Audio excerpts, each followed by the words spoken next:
El desplome del precio del petróleo sufrido en el último año e intensificado en las últimas semanas ha tambaleado los mercados financieros, acechados también por la preocupación sobre la economía china, el mayor consumidor de crudo del planeta. En un año el precio del barril de Brent ha caído algo más de la mitad y a finales de agosto se derrumbaba hasta los $40,67. Una crisis que no tenía precedentes desde febrero de 2009, cuando el barril de la OPEP cayó en picado hasta esos mismos niveles. En este contexto hemos querido recuperar un reportaje que emitía Informe Semanal en 1980. Por primera vez, los entonces 13 países miembros de la Organización de Países Exportadores de Petróleo se reunían en Viena para reducir los precios del crudo y ajustarlos a la realidad del mercado mundial. En los últimos 18 meses, la OPEP ha elevado el precio del petróleo en un 125%. Los líderes occidentales han dicho a la OPEP que los actuales precios del petróleo son los máximos que el sistema económico mundial pueden soportar. Pero la OPEP sigue manteniendo actitudes y precios diferentes. Los más agresivos, como Irán, Argelia y Nigeria, cobran tasas más altas y quieren ver llegar aún más lejos el precio del petróleo. Días antes de la cumbre de Venecia, los países de la OPEP se habían reunido en Argelia. En esta reunión, la mayor parte del debate se centró en una proposición de Irak de volver, dentro de la OPEP, al sistema unificado de precios y frenar el precio libre para todos. El jeque Yamani, ministro del Petróleo de Arabia Saudita, propuso tarifas más bajas y un sistema de precios estable. Pero desde que se inició la revolución iraní, Arabia Saudita ha perdido su liderazgo entre los países miembros de la organización.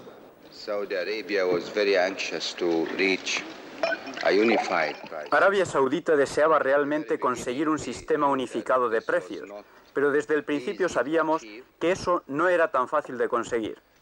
No obstante, lo que tenemos ahora es un paso adelante, y todo depende en el futuro de las fuerzas del mercado. Tenemos esperanzas de que en algún momento, probablemente este año, adoptaremos de nuevo el precio unificado en la OPEP.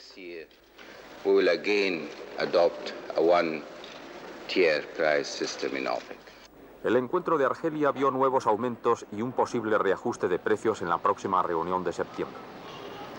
Para los países no productores de Occidente, esta es una evidencia más de la irresponsabilidad de la OPEP, que estrangula al motorista y empuja la economía mundial aún más hacia el abismo.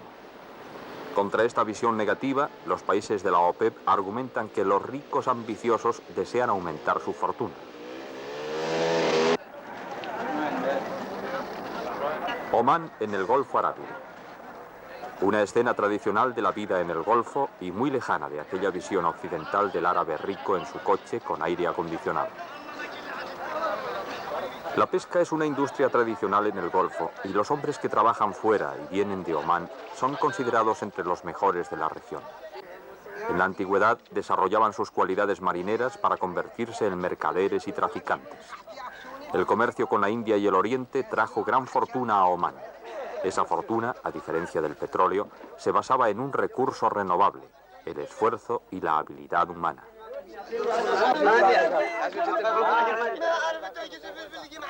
La influencia comercial de Omán disminuyó a medida que las potencias europeas extendieron sus imperios comerciales hacia el Medio y el Lejano Oeste. Se suponía que Omán no tenía nada que pudiera interesar a los europeos. Su interior no era más que un desierto estéril. Entonces, en este siglo, a medida que el crecimiento industrial de Occidente demandó más y más combustible, Omán, de repente, adquirió una gran importancia. Su tesoro, el petróleo, estaba escondido.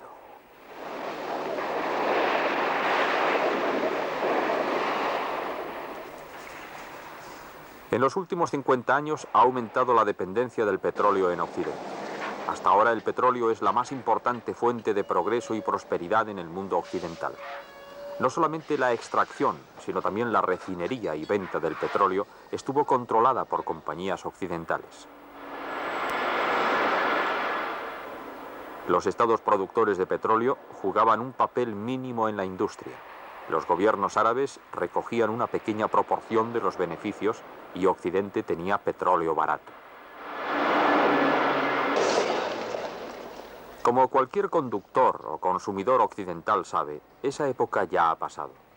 Los precios más altos han llevado a un resentimiento contra los estados productores de petróleo, que son ahora los que controlan el suministro y el precio. Ellos alegan hoy que durante años ese suministro barato financió el progreso de Occidente.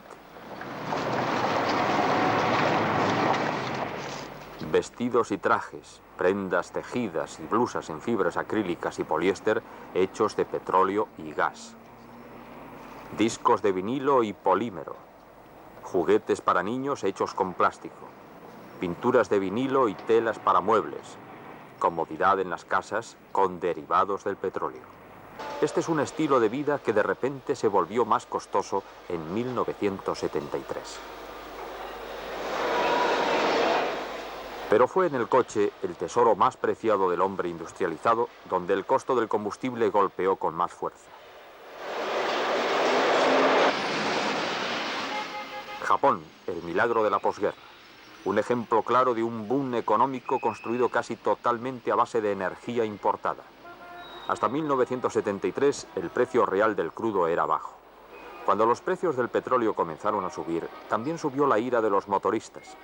Pero los productores defendieron las subidas como un estimativo más real del valor de un producto finito. Un barril vendido, un barril perdido. Esta es la ecuación que los productores de petróleo conocen bien ahora. Saben que sus reservas son finitas. Se miden en décadas, no en siglos. La energía petrolífera es hoy un producto precioso y para los motoristas caro. Pero los productores de crudo alegan que ellos solo se llevan menos de la quinta parte del dinero que se gana con un galón de gasolina.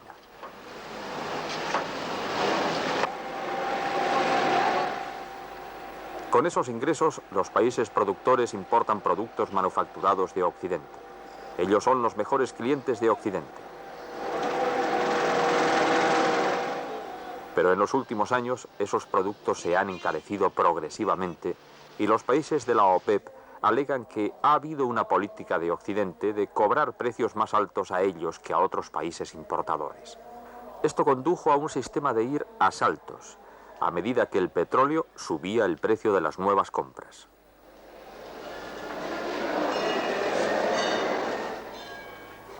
El argumento es que solo un cuarto de la inflación occidental puede ser atribuida a las alzas en los precios del crudo.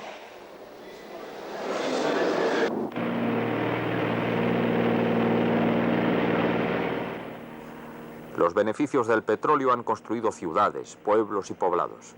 En los países árabes, casi todos los materiales para este desarrollo han tenido que ser importados. Cemento y acero para los edificios y asfalto para modernas autopistas.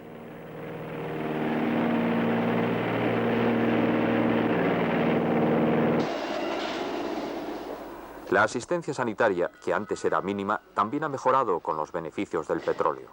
No solo en escenarios de operaciones como este en Abu Dhabi, sino también en campañas sanitarias en ciudades y clínicas.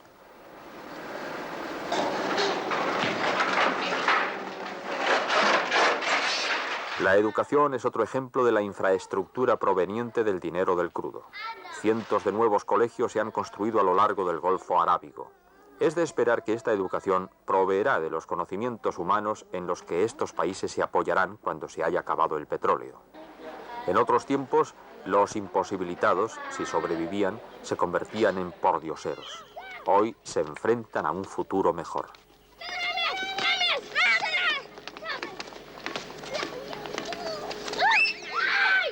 Educación, salud, viviendas y carreteras conseguidas con las ganancias del petróleo. Pero estos estados del Oriente Medio carecen todavía de una fuente vital para su alimentación: el agua.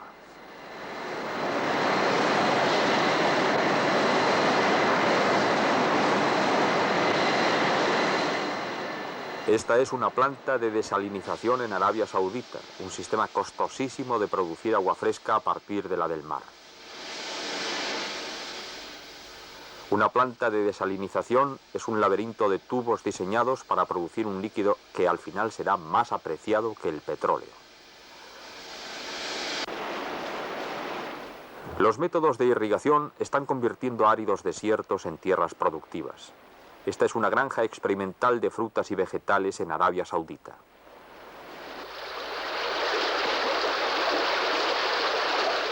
En los estados pequeños del Golfo se necesita más tierra porque la población está creciendo.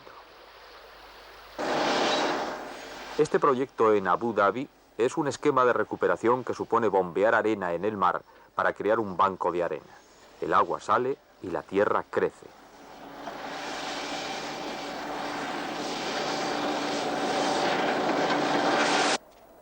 En la tierra recuperada o en los desiertos del interior, la reforestación es un primer paso vital.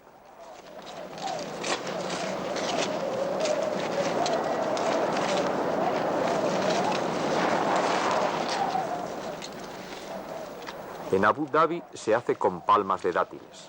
Una palma de dátiles actúa como paravientos y además afirma el suelo. También ayuda a producir un microclima en el que la temperatura baja 4 grados. Y por último, los dátiles producen su fruto a los 7 años de plantados.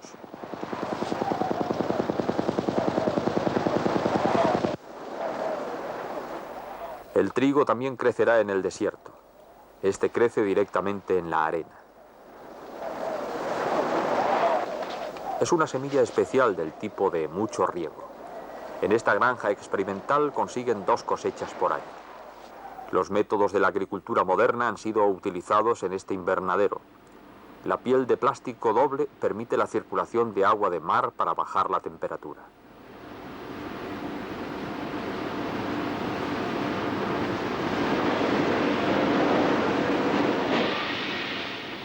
Ahora se pueden cosechar productos delicados como tomates, pepinos, calabacines y melones, pero es una fertilidad a un precio muy alto. Los países productores de petróleo son muy sensibles a la crítica de que los altos precios del crudo están parando el desarrollo en los países pobres. Ellos tienden a que los ricos del petróleo financien proyectos de desarrollo en países del tercer mundo. En Zaire se está construyendo un ferrocarril para unir el país con el Atlántico Sur. En Sri Lanka, diques y presas para aprovechar el río en agricultura y energía. Estos y otros proyectos se financian con préstamos árabes.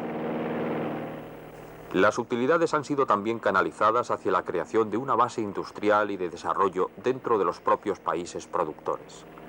Algunas de las primeras industrias han acertado al conseguir un mayor valor el petróleo extraído de la tierra. La petroquímica es una área lucrativa para la inversión. Sacos de fertilizante para la exportación, un derivado de la industria petroquímica, antiguamente reserva de las compañías occidentales de petróleo.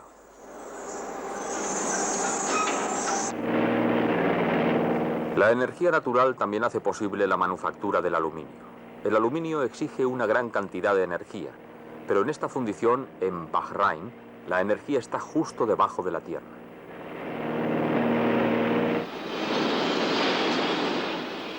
Esta fundición se mueve con gas natural que se extrae directamente de un campo de gas situado debajo de la fábrica. La fabricación de aluminio es una nueva industria en el Golfo y es parte de una mini revolución industrial. El saber hacerlo y los equipos se compran a los países industrializados y la esperanza es que muy pronto también ellos compren los productos que se hacen aquí.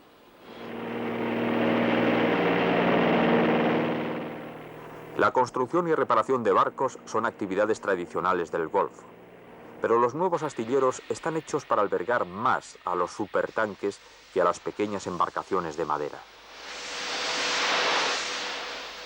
Este dique seco en el desierto es parte de un complejo para reparación de barcos en Bahrain y es propiedad de 7 estados del Golfo.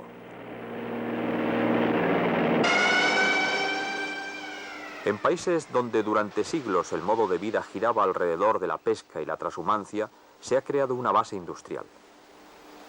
Es un intento de integrar naciones rápidamente dentro del moderno mundo industrial, mientras que los beneficios del petróleo facilitan los medios para hacerlo. Estos países argumentan que ellos forman parte todavía de los países en desarrollo, a pesar de las torres de cemento y los centros comerciales de sus ciudades modernas. Todavía están adquiriendo los conocimientos modernos que les permitirán subsistir cuando sus recursos naturales se hayan agotado. Y todavía hay áreas a desarrollar. El modo de vida de los beduinos ha cambiado poco, pero existe ya una gran diferencia con tiempos pasados. Esta familia tiene una vivienda permanente en lugar de una tienda negra. Se la ha proporcionado el dinero del petróleo. El caso que presentan los productores de petróleo no es precisamente el de despilfarro en extravagancias o de riquezas ocultas arrebatadas al motorista desdichado. Los actuales precios del petróleo, según dicen los occidentales, amenazan todavía con llevar a los países industrializados al paro. Para 1981, la deuda del petróleo de los industrializados será de 20.000 millones de dólares y la de los países subdesarrollados que no tienen petróleo será de 100.000 millones de dólares. Y eso, dice Occidente, es pagar un precio demasiado caro.